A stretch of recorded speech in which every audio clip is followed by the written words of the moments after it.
Yaohei was born as a cursed beast fallen who was half human and half beast. This made him a target amongst bullies who constantly bullied the poor boy for fun.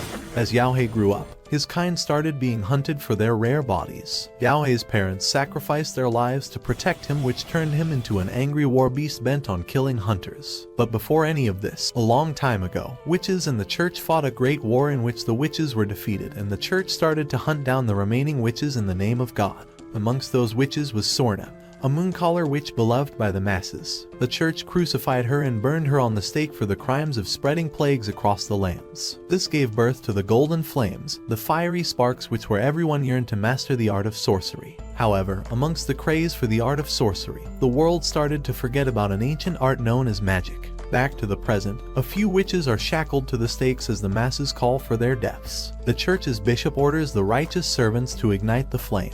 The fire quickly spreads from the bottom and the witches are soon engulfed by it. Amongst their shrill cries for help, the masses chant the name of the church and sing praises to their god. Outside the chaos, a shadowy figure is watching all of this happen right in front his eyes. The figure sighs and moves away from the scene as he moves through the dark alleys filled with girls who ask him if he wants some spicy action just for a couple bucks. The figure declines their offer and continues to walk straight as he reaches the end of the alley, where he places some coins on the table and asks the shopkeeper for some salt. The shopkeeper is about to tell him that the shop is closed, but after he looks at his face, he realizes that the person in front of him isn't a human but a beast fallen. Just then, an arrow is shot towards the beast fallen, who catches it in his bare hands and breaks it into two pieces without much effort. He looks ahead and realizes that the arrow came from the bounty hunters who are there to hunt his head for the bounties placed by the country. The beast fallen are hunted by the church because they are the source of powers for the witches who can use their blood to enhance their sorcery. So to prevent the witches from growing stronger, the church has placed bounties on the heads of these beast fallen,